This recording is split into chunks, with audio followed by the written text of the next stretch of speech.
CNN 24 সংবাদে আপনাদের সবাইকে স্বাগত। সঙ্গে আমি ঋতুপর্ণা। দেখে নেব আজকের সংবাদ শিরোনাম। রংপুরে প্রতিবেশীদের অত্যাচারে অতিষ্ঠ পরিবার, বাড়িতে আগুন লাগানোর অভিযোগ।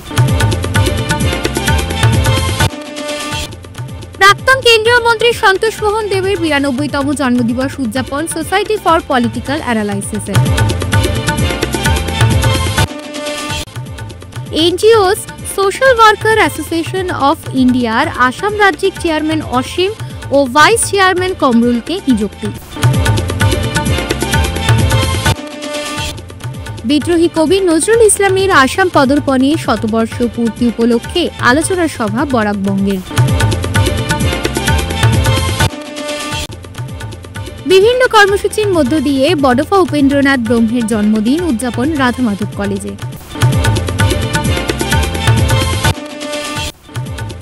এবার সংবাদ বিস্তারিত। শিলচরের রংপুর চতুর্থ খণ্ডের আঙ্গারজুর এলাকায় এক পরিবারের ওপর উচ্ছেদ করার চেষ্টার অভিযোগ উঠেছে প্রতিবেশীদের বিরুদ্ধে। অভিযোগকারীর দাবি, দীর্ঘদিন ধরে তাদের হুমকি দিয়ে আসছিল অভিযুক্তরা। অবশেষে গত 29শে মার্চ গভীর রাত তাদের বাড়ির রান্নাঘরে আগুন লাগিয়ে দেওয়ার অভিযোগ উঠেছে। অভিযোগকারী নিগিন্দ্র দাস জানান, ঘটনার সময় তিনি স্ত্রী ও সন্তানদের নিয়ে শ্বশুরবাড়ি ছিলেন। বাড়িতে ছিল তার বৃদ্ধ ও অসুস্থ পিতামাতা।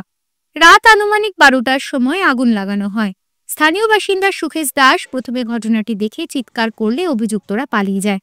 পরে প্রতিবেশীদের প্রচেষ্টায় আগুন নিয়ন্ত্রণে আনা সম্ভব হয়। নিগিন্দ্র দাসের অভিযোগ, দীর্ঘদিন ধরেই আমাদের বাড়ি ছাড়ানোর জন্য চাপ সৃষ্টি করা হচ্ছিল। আমাকে ও আমার পরিবারকে প্রাণ নাশের হুমকিও দেওয়া হয়। এবার তারা বাড়িতে আগুন লাগানোর মতো চরম পদক্ষেপ নিল। পুলিশ ঘটনাস্থলে এসে পরিস্থিতি পর্যবেক্ষণ করেছে। আমার নাম নিগিন্দ্র দাস, আমি রংপুর আঙ্গারজুড়ে থাকি। গোপাল কুকন তারা আমার সাথে খুব ঝগড়াঝাটি করে। তারা মানে আমার যেরকম ইচ্ছা অবস্থা করে। সে গত শনিবারে বাসাতে ছিলাম না, আর আমি গেলাম আমার শ্বশুর বাড়িতে। আমি আয়া দেখি আমার বাড়িতে আগুন জ্বালাই দিছে গোপাল দাসে। আমি শুনলাম আয়া গোপাল দাসে আমার বাসাতে আগুন জ্বালাই দিছে। প্রচুর মানুষে আয়া দেখছে, দেখে আগুন নিভাইছে। সাক্ষীও আছে কে জ্বালাইছে না জ্বালাইছে এটা। আর আজকে তো খালি আমি একা জ্বললাম না, পাড়ার মানে কতটা যে বাড়ি জ্বললো এটা তো হিসাব ছাড়া। কত মানুষের ক্ষতি হইল। ঘর লাগা ঘর, কোনো মানে গণবসতি, হ্যাঁ, ঘরের একটা ঘরের মধ্যে সিলিন্ডার 2-3টা করিয়া আছে। এটা যদি জ্বলা অবস্থা এই জ্বলতো পুরা মতে, তাতে এদিকে কি যে ক্ষতি হইল মানে এটা তো হওয়ার মতো না। কিন্তু পাড়া প্রতিবেশী থাকায় মানে এটা আগুনটা এইরকম হয়েছে না, হ্যাঁ, আগুনটা নিবাই দিছে। তাকি না যে আগুন দিছে তার নাম হইল গোপাল দাস, কুকন দাস, সুজন দাস, তার বাবা হইল রঙ্গলাল দাস। তারা গোপালে আগুনটা দিছে, কিন্তু ষড়যন্ত্র তারা চাইরো বাপপুতের, হ্যাঁ। কিন্তু প্রশাসনের কাছে আমি এটা চাই যাতে উচিত বিচার হয়, তারা যাতে গ্রেপ্তার তাড়াতাড়ি হয়, এটাই আমার মানে প্রশাসনের কাছে অনুরোধ। তারা যে ফ্যামিলিটা খুব খারাপ মানুষ। তারার সঙ্গে কেউই বিচার উচার করেও পারে না, আর তারা কেউ কথা মানে না, কেউ কথা শুনে না। এটা লেগে আমরা তখন আইনের আশ্রয় নিছি। আর রংপুর আউটপোস্ট আমরা কেস দরখাস্ত করছি। তখন আইনের কাছে আমরা বিচার চাই। আস্তাটা ভাড়াই জ্বালাইতে আসতো, আস্তা ভাড়া জ্বলি গেলে সব শেষ। আস্তাটা ভাড়াই তার জ্বালাইবার ইচ্ছা নয়, কেন বেড়ার মধ্যে আগুন দিছে। আজকে খালি জয়দর ফুলল না তো, আস্তাটা ভাড়াই ফুলল, প্রতিবেশী সব পূজা চাই গেল। ওইটার লেগে তারা যাতে আইনে উপযুক্ত শাস্তি দেয়। 92তম জন্মদিনে সন্তোষ মোহন দেবকে স্মরণ করল society for political analysis. Silchar press ক্লাবে মঙ্গলবার আয়োজিত এক সভায় প্রয়াত মন্ত্রীর প্রতি শ্রদ্ধার্ঘ্য নিবেদন করে ওনার জীবনের বিভিন্ন দিক তুলে ধরেন উদ্যোক্তরা। রাজনীতি সেকাল একাল শীর্ষক বিষয়ের ওপর অনুষ্ঠিত আলোচনা সভায় বিভিন্ন মতামত তুলে ধরেন আমন্ত্রিত বিভিন্ন অতিথিরা। সেকালের রাজনীতি ছিল ত্যাগের এবং একালের রাজনীতি ভোগে পরিণত হয়েছে বলে মন্তব্য করেছেন বিশিষ্ট ব্যক্তি অতীন দাস। সভায় অতীন দাস, বাবুল হোর, প্রেস ক্লাবের সম্পাদক শঙ্কর দে ও মিহিরলাল দাস সহ অন্যান্যরা বক্তব্য রাখেন। রাজনীতির সেখান এবং এখান, সেখান এবং এখান বলতে অনেক কিছু বোঝায়। রাজনীতি যেদিন শুরু হয়েছে সেই গ্রিস দেশ থেকে, সেই সক্রেটিস অ্যারিস্টটল প্লেটোর সময় থেকে, সেই যে রাজনৈতিক চিন্তাধারা সেটারই বিকশিত রূপ, পরিণত রূপ হচ্ছে বর্তমান রাজনীতি। স্বাধীনতা উত্তর, মানে স্বাধীনতার সময় যে একটা রাজনীতি ছিল, মানুষের ত্যাগের রাজনীতি। এই দেশের স্বাধীনতার জন্য আমার যা কিছু আছে আমি ত্যাগ করব। সন্তোষ মোহন দেব সম্পর্কে আমি একটা বই লিখেছিলাম, সন্তোষ মোহন জীবিত, তখন 2005-4-5 এই সময় হবে, অন্তরঙ্গ সন্তোষ। সেই সময়ে সন্তোষ মোহন সম্পর্কে আমার যে বিভিন্ন ধরনের বিভিন্ন দিক থেকে আমার যে আলোচনাটা ছাপা হয়েছে এবং পক্ষের চেয়ে বিপক্ষের যে সমস্ত লেখাগুলো স্থান পেয়েছে সেইগুলো সন্তোষ মোহন এইগুলো তো উপভোগ করতেন। কারণ হলো যে তিনি 1980 সাল থেকে 1980 খ্রিস্টাব্দ থেকে তিনি 2009 পর্যন্ত এখানকার রাজনৈতিক জগৎকে তিনি আলোকিত করেছেন। এবং শুধু এই অঞ্চল নয়, তিনি ত্রিপুরাতেও তার রাজনৈতিক যে প্রজ্ঞা, রাজনৈতিক যে ক্ষমতা, সেটিকে প্রসারিত করতে সক্ষম হয়েছিলেন। এবং সব মিলিয়ে একটা সর্বভারতীয় রাজনীতিতে তিনি পাদপ্রদীপের আলো এসেছিলেন। তিনি জাতীয় নেতা কিনা এ নিয়েও কথা হয়েছে তার জীবদ্দশায়, কিন্তু তিনি সর্বভারতীয় নেতা। এআইসিসিতে, অল ইন্ডিয়া কংগ্রেস কমিটিতে যারা গুরুত্ব পেতেন তাদের মধ্যে সন্তোষ মোহন দেব অগ্রগণ্য ছিলেন। বিভিন্ন সময়ে তিনি অগ্রগণ্য ছিলেন। তিনি সর্বভারতীয় রাজনীতিতে কার্যত আলোড়ন এনে দিয়েছিলেন, তুলপাড় হয়ে গিয়েছিল সেই রাজনীতি। ভারতীয় সামাজিক সংস্থা এবং কার্যকর্তা সংগঠন ও নীতি আয়োগ ভারত সরকার কর্তৃক স্বীকৃতপ্রাপ্ত জাতীয় trust NGO social worker association of ইন্ডিয়ার আসাম রাজ্যিক চেয়ারম্যান পদে অসীম কুমার শ্যাম এবং ভাইস চেয়ারম্যান পদে কমরুল হক লস্করকে নিযুক্তি প্রদান করা হয়েছে। তাদের এই নিযুক্তি অবৈতনিক এবং এর মেয়াদ 2025 সালে 27 মার্চ থেকে 2027 সালে 27 মার্চ পর্যন্ত থাকবে। মঙ্গলবার শিলচর শহরতলির সৈয়দপুরে সংস্থার কার্যালয়ে এক সাংবাদিক সম্মেলনে নবনিযুক্ত আসাম রাজ্যিক চেয়ারম্যান অসীম কুমার শ্যাম ও ভাইস চেয়ারম্যান কমরুল হক লস্কর একথা জানিয়েছেন। इंडिया का चेयरमैन असम के लिए नियुक्त हुआ, तो हमारा जो प्रेसिडेंट है आपका राम कुमार वालिया साहब, उन्होंने हमको ये जिम्मेवारी दी है असम का जितना भी NGOs है जो भी काम कर रहे हैं तो उनको कैसे मदद कर सकते हैं। देखिए बहुत सारा NGO है क्योंकि बिना सपोर्ट की वो लोग काम करना चाह रहे हैं लेकिन काम कर नहीं पा रहे। तो हमारा मूल जो पर्पस है इसमें यही है, सब इकट्ठा आए, असम में जितना भी NGOs है सब एक साथ आए ताकि हम लोग ये जो मकसद है सबका, जितने भी NGOs का, वो हम पूरा कर सके। और मैं वादा करता हूँ एज ए चेयरमैन कि मेरे से जो भी बनता है एक NGO को मदद करने के लिए वो मैं पूरा करूँगा। और मेरे साथ है मिस्टर कमरुल लस्कर जो वाइस चेयरमैन है असम का। तो हमारा यही है अभी जितना भी डिस्ट्रिक्ट है असम में, हालांकि पहले बराक वैली की बात करते हैं तो बराक वैली को एक ही जोन में हम लोगों ने डाला है, तो वहाँ पे अलग अलग नियुक्त करेंगे प्रेसिडेंट सेक्रेटरी ताकि वो लोग इंडिपेंडेंटली काम करें। প্রথমে আমি সমগ্র বরাকবাসী এবং আসামবাসী আর ভারতের প্রত্যেক নাগরিককে ঈদের শুভেচ্ছা জানাই। তার মধ্যে সবচেয়ে বড় যেটা ইভেন্ট আমাদের যেটা দিল্লি থেকে NGO social worker association of India, যেটা রামকুমার ওয়ালিয়া সাহেব যেটা প্রেসিডেন্ট অফ ইন্ডিয়ার, তো উনি আসামের চেয়ারম্যান হিসাবে নিযুক্তি দিয়েছেন আমার অসীম কুমার শ্যামবাবুকে। কারণ আমাদের মুখ্য উদ্দেশ্য হচ্ছে যেগুলা NGO প্রত্যেকটা ডিস্ট্রিক্ট ওয়াইজ আমরা ওই অ্যাসোসিয়েশন অফ ইন্ডিয়ার সঙ্গে জড়িত করা এবং ভবিষ্যতে যে কোনো কাজ সামাজিক কাজে যাতে প্রত্যেকটা এনজিও প্রত্যেকটা সোশ্যাল ওয়ার্কার যাতে আমরা মিলে এক প্ল্যাটফর্মে এসে কাজ করতে পারি, সেই জন্য আজকের এই প্রেস মিটটা। আজ শিলচর বারাক উপত্যকা বঙ্গ সাহিত্য ও সংস্কৃতি সম্মেলনের উদ্যোগে বঙ্গভবনের কার্যালয়ে বিদ্রোহী কবি নজরুল ইসলামের আসাম পদার্পণের শতবর্ষ পূর্তি উপলক্ষে এক সংক্ষিপ্ত আলোচনা ও নজরুল গীতির এক বিশেষ অনুষ্ঠান হয়। এই অনুষ্ঠানের প্রধান অতিথি হিসেবে উপস্থিত ছিলেন কলকাতা থেকে আগত বিশিষ্ট নজরুল গীতির শিল্পী ও ছায়ানট কলকাতার সভানেত্রী তথা গবেষক সৌমৃতা মল্লিক এবং তার মা বিশিষ্ট নজরুল শিল্পী সুরূপা মল্লিক এবং বঙ্গ সাহিত্য ও সংস্কৃতি সম্মেলনের সদস্যরা।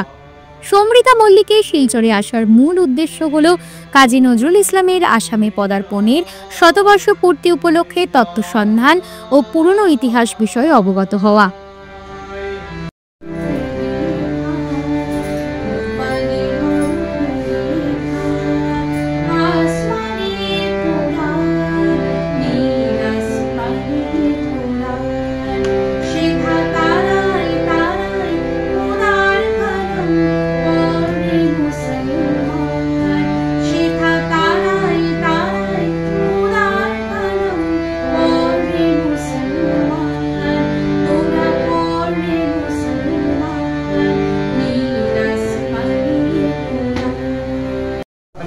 জাতিতে জাতিতে বিদ্বেষ, যুদ্ধ, বিগ্রহ, মানুষের জীবনে একদিকে কঠোর দারিদ্র, ঋণ, অভাব, আর অন্যদিকে লোভীয় শরীর দক্ষের ব্যাংকে কোটি কোটি টাকা পাষাণ স্তূপের মতো জমা হয়ে আছে।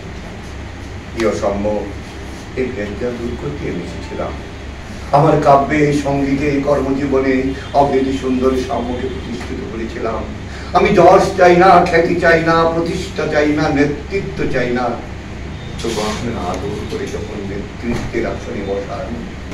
আমরা আসলে কিছু কাজ করার চেষ্টা করি মাত্র, কারণ খুব বেশি কিছু করতে পেরেছি বলে মনে হয় না। এই জন্যই যে কাজী নজরুল ইসলামকে নিয়ে আসলে এতটাই ব্যাপকভাবে কাজ করার সুযোগ রয়েছে, কিন্তু তার মধ্যে আমরা কতটুকুই বা করতে পারছি, কিংবা তার যে শুধুমাত্র তার কিছু গান, কিছু কবিতা আমরা পারফর্ম করছি বা তাকে নিয়ে অনুষ্ঠান করছি, এটাকে খুব ব্যক্তিগতভাবে আমি নজরুল চর্চা বলতে পছন্দ করি না। আমার কাছে নজরুল চর্চা মানে সারা বছর ধরেই যদি আমরা তার চিন্তা এবং চেতনাকে আরো বেশি করে মানুষের মধ্যে ছড়িয়ে দিতে পারি, বিশেষ করে নতুন প্রজন্মের যারা রয়েছেন তাদের কাছে ছড়িয়ে দিতে পারি, তাহলে আমার মনে হয় যে প্রকৃত চর্চা হচ্ছে এটা বলা যায়।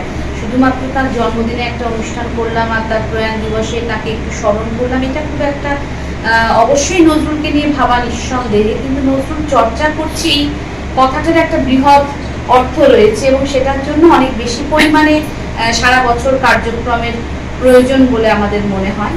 তো সেখান থেকে আমরা কিছু কিছু কাজ যাতে সবসময় মানুষ এই নজরুল চর্চার মধ্যে নিয়োজিত থাকতে পারেন, সেই অর্থে আমরা কিছু কাজ করার চেষ্টা করি আর কি। যা করেছেন নজরুলকে নিয়ে এরকম যদি কিছু পাওয়া যায়, যে কাজী নজরুল ইসলাম গুয়াহাটিতে যে এসেছিলেন তিনি কোন সম্মেলনে যোগ দিয়েছিলেন কিনা বা কোন অনুষ্ঠানে এসেছিলেন, এবং পরবর্তীকালে অরুণ কুমার বসু তিনিও খুব ভালো একজন নজরুল গবেষক, তিনি তার নজরুল জীবনীতে লিখেছেন যে আসামের ধীবরদের একটি সম্মেলনে কাজী নজরুল ইসলাম গুয়াহাটিতে যোগ দিয়েছিলেন।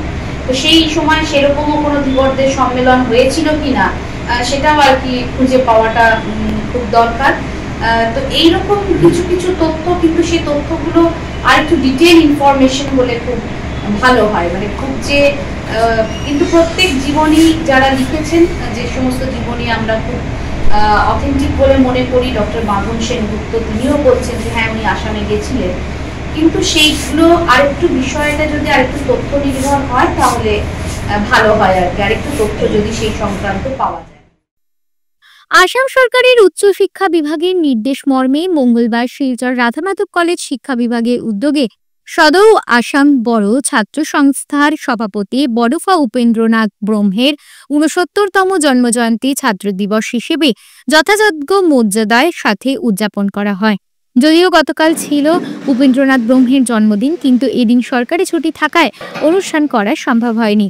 তাই তার এই জন্মদিনকে উপলক্ষ করে মঙ্গলবার কলেজ কনফারেন্স হলে এক অনুষ্ঠান আয়োজনের মাধ্যমে তাকে শ্রদ্ধার সাথে স্মরণ করা হয়।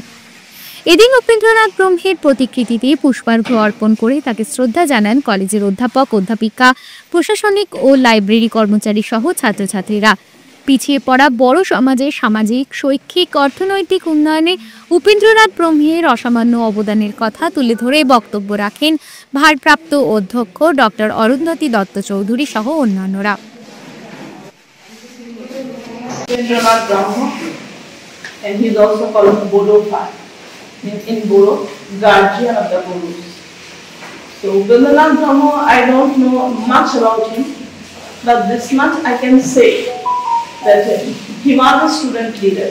He was an activist, and he sacrificed his entire life for the upliftment of Bodo community, for the socio-economic as well as cultural empowerment of the Bodos.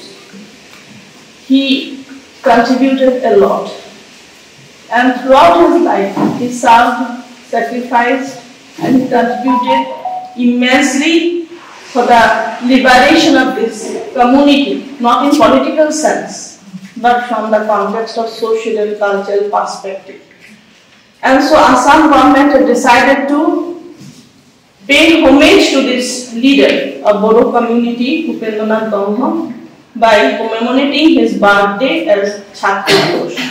So this is our foremost duty to welcome and also salute this day, because we also live in such a community where we constantly interact and exchange our ideas with students. ঈদের আনন্দের মধ্যে শিলচর রামনগরে ভয়াবহ দুর্ঘটনা হত এক যুবক। ঈদের সন্ধ্যায় ভয়াবহ সড়ক দুর্ঘটনা ঘটল শিলচর রামনগরে। দুর্ঘটনায় মৃত্যু ঘটল এক যুবকের। সোমবার সন্ধ্যা 7:30 নাগাদ একটি বাইক ও স্কুটির সংঘর্ষে মৃত্যু ঘটে বরখলা দুর্গাপুরের যুবক ফেরদৌস আলম অপ্পু বড় ভূঁইয়ার। আব্দুল খালিক ওরফে নিয়ামনি বড় ভূঁইয়ার একমাত্র ছেলে অপ্পু বড় ভূঁইয়া। তার পরিবারে রয়েছেন মা, বাবা, 3 বোন। দুর্ঘটনার খবর পেয়ে পুলিশ পৌঁছে মৃতদেহ উদ্ধার করে। অপর যুবক গুরুতর আহত হয়ে শিলচর মেডিকেলে চিকিৎসাধীন। ফিরছে একটি বিরতির পর সঙ্গে থাকুন।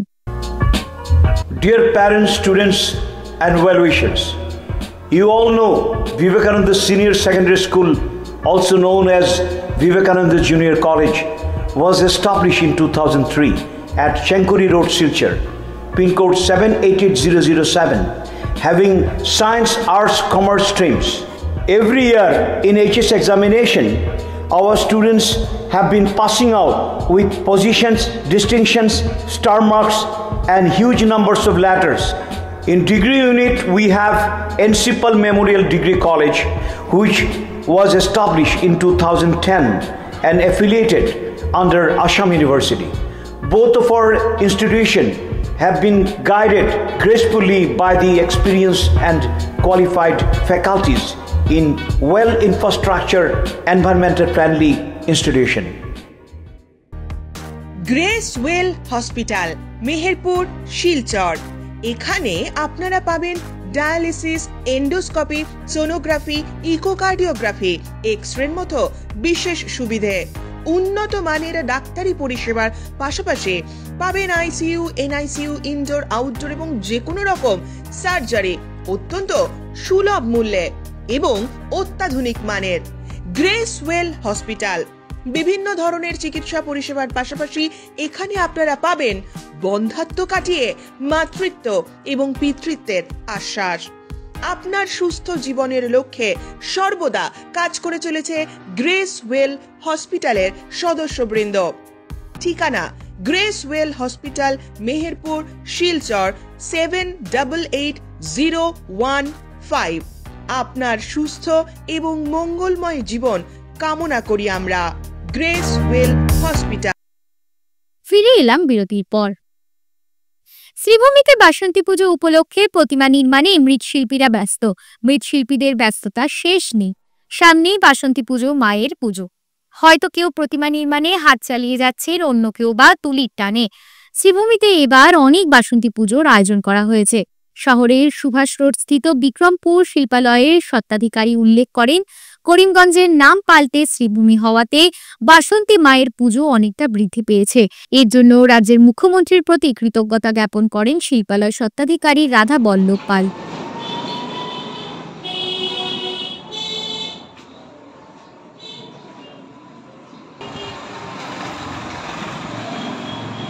তো আমরা জেনে নেব এবার কতটা বসন্তী পূজা আয়োজন হচ্ছে শহরে। না, শহরের কথা ঠিক আমি বলতে পারবো না।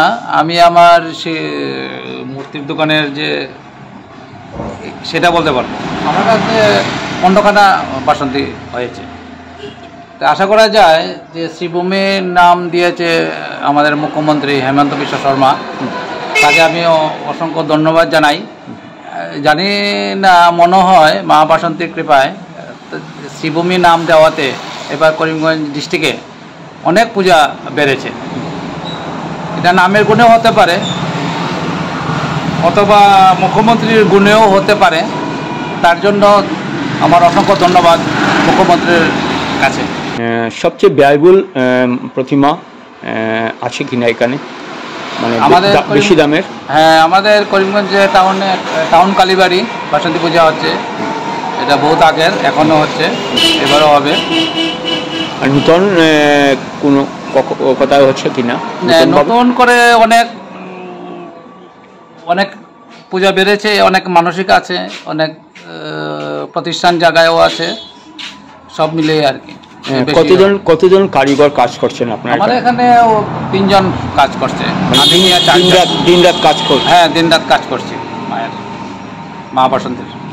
বাসন্তী পূজা কবে আয়োজন হচ্ছে?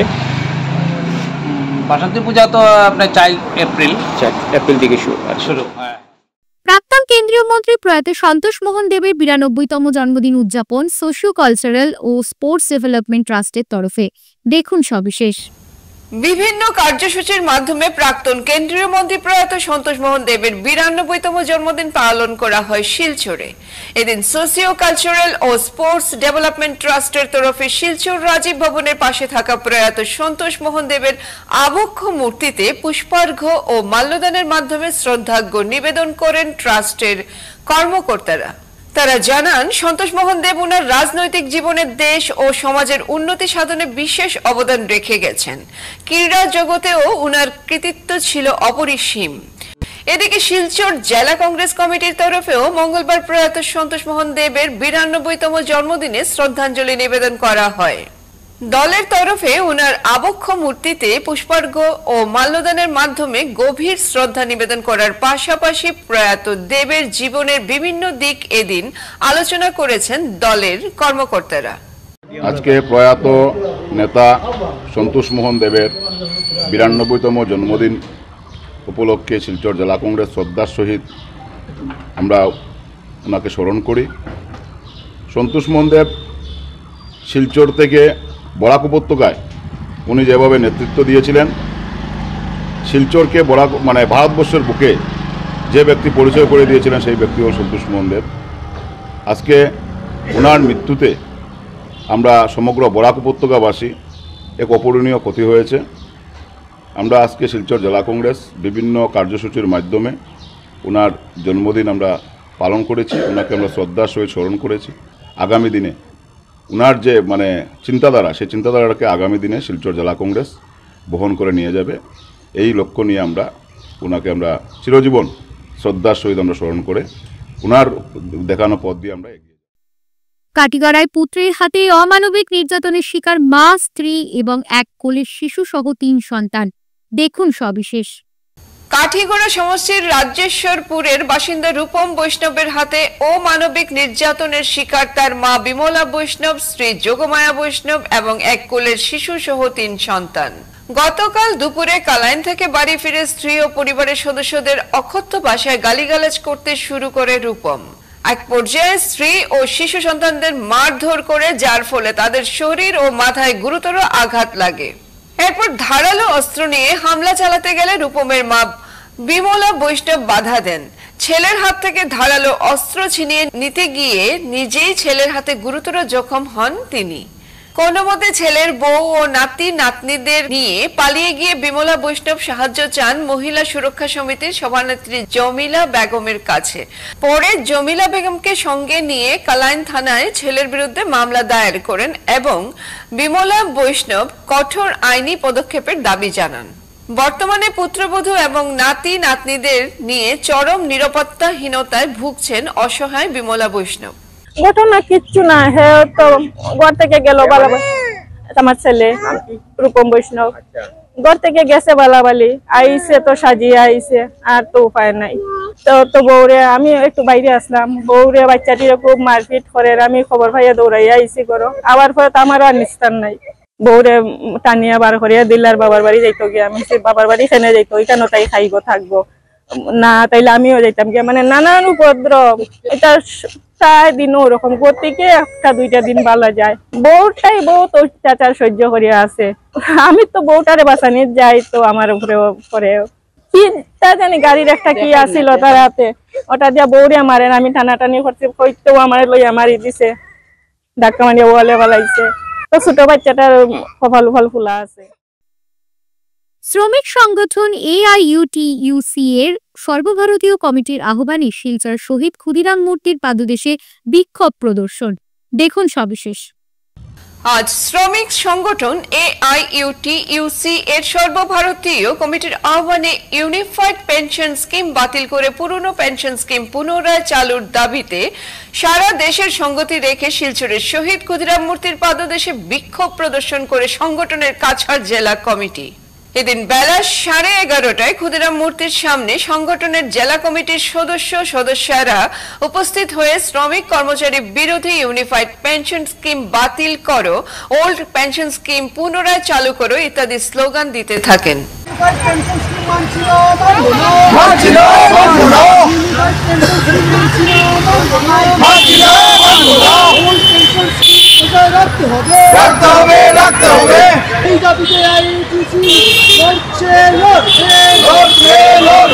কমিটির সভাপতি সুব্রত চন্দ্রনাথ বলেন আপনারা জানেন যে কেন্দ্রীয় সরকার আজকে থেকে অর্থাৎ 1 এপ্রিল 2025 সাল থেকে পুরনো পেনশন স্কিম এবং ন্যাশনাল পেনশন স্কিমের পরিবর্তে নতুন একটি পেনশন স্কিম চালু করেছে যেটাকে নাম দেওয়া হয়েছে ইউনিফাইড পেনশন স্কিম বা ইউপিএস সংক্ষেপে। এই ইউপিএস শ্রমিক এবং কর্মচারীদের স্বার্থের সম্পূর্ণ পরিপন্থী, তাই আমরা all India United trade union centre বা AIUTUCর তরফ থেকে গোটা ভারতবর্ষব্যাপী আজকের দিনটা প্রতিবাদ দিবস হিসাবে আমরা পালন করছি এবং তারই অঙ্গ হিসাবে আজকের এই শিলচর শহরে AIUTUCর কাছাড় জেলা কমিটির উদ্যোগে আজকে এই প্রতিবাদ দিবস পালিত হচ্ছে। উধারবন্দে গর্ভবতী মায়ের আর্লি রেজিস্ট্রেশন প্রক্রিয়া অব্যাহত দেখুন সবিশেষ। রাজ্যের স্বাস্থ্য পরিবার পরিকল্পনা বিভাগের ও কাছাড় জেলা স্বাস্থ্য পরিবার পরিকল্পনা বিভাগের নির্দেশে জেলার বিভিন্ন ব্লক প্রাথমিক স্বাস্থ্য কেন্দ্রে চলছে গর্ভবতী মায়েদের আর্লি রেজিস্ট্রেশন প্রক্রিয়া। এ উপলক্ষে উধারবন্দ বিভিন্ন গ্রাম চা বাগান অঞ্চলে চলছে এই বিষয়ের উপর সচেতনতা সভা। সোমবার উধারবন্দ ব্লক প্রাথমিক স্বাস্থ্য কেন্দ্রের আধিকারিক অর্জুন প্রসাদ গোয়ালা CNN 24 এর সাংবাদিক নিহার কান্তি রায়কে এই সংবাদ জানান। তিনি বলেন আয়রন ফলিক অ্যাসিড যেটা এটা আয়রনটা হলো অ্যানিমিয়া প্রিভেনশন করে। আচ্ছা, রক্ত অল্পতা যদি থাকে তখন আমরা আয়রন ইউজ করি। আয়রন ট্যাবলেট ডেইলি একটা দেই আমরা 9 মাস পর্যন্ত দেই after 3 months of registration of pregnancy. আচ্ছা, এমনিও যারা নন প্রেগনেন্ট ওমেন বা পেশেন্টগুলো থাকে আমরা ওনাদেরকেও আয়রন ফলিক তাদেরকেও আমরা আয়রন ট্যাবলেট দেই এবং সিরাপও দিই। আচ্ছা, এখন কথা হলো ফলিক অ্যাসিড। ফলিক অ্যাসিড দেওয়া হয় বাচ্চা যখন পেটে থাকে প্রেগনেন্ট মাদারদের জন্য, বাচ্চাদের ম্যাচুরিটি কম হয়, হ্যাঁ, লো বার্থ ওয়েট হয় বা প্রিমেচিওর বেবি ডেলিভারি হইতেছে, সেই জন্য আমরা আয়রন এবং folic acid both combine daily একটা দেই, সঙ্গে ক্যালসিয়াম দেই এবং ভিটামিন D3 দেই কম্বাইন। তো ওইটা দিলে পরে ম্যাচুরিটি বাচ্চাদের, হ্যাঁ, ওই আয়রন ফলিক অ্যাসিড ট্যাবলেট একটা থাকে কম্বাইন আর আরেকটা ক্যালসিয়াম ট্যাবলেট থাকে। তো এই দুটা ট্যাবলেট আমরা ডেইলি একটা একটা দেই, দুটা ট্যাবলেট ডিউরিং প্রেগন্যান্সি পিরিয়ড। ক্যালসিয়ামের ফাংশন হলো পুরো bone development, soft tissue development and tendon development. আর আপনার ফলিক অ্যাসিডের ডেভেলপমেন্ট হলো যে overall growth of the baby, যাতে প্রিমেচিওর ডেলিভারি হয় না। ঠিক যে আমরা NHM অফিস আছে হেলথ ডিপার্টমেন্ট থেকে আমরা যে গাইডলাইন পাই ওই গাইডলাইন হিসাবে আমি এজ এ SDMO এবং আমার সেক্টর অফিসার যারা ডক্টরগুলো আছেন সবাই মিলে আমরা যে ট্রেনিংয়ের মাধ্যমে আশা এনএমকে বলি সিএইচআরকে ট্রেনিং দিয়েছি, ওরা গিয়া ঘরে ঘরে প্রচার করেন এবং ঘরে ঘরে মেডিসিন দেন। হ্যাঁ, এই আপনার প্রেগনেন্ট মাদারদের এএনসি চেক আপ হয় আর অ্যান্টিনেটাল চেক আপ আমাদের হসপিটালের ডক্টররা এবং সিস্টাররা করে, আমরা সবাই মিলে। এবার দেখে নেব খেলার খবর। আজ শিলচর এসএম দেব স্টেডিয়ামে এসিএ ক্রিকেট একাডেমির পরিচালিত অনূর্ধ্ব 14 দ্বিতীয় পুলিন দাস স্মৃতি ট্রফি আন্তঃজেলা বয়েজ ক্রিকেটের দক্ষিণ জোনের বি গ্রুপের টুর্নামেন্টে ওয়েস্ট কার্বি আংলংকে 168 রানে হারিয়ে শিলচর দল জয়ী হয়।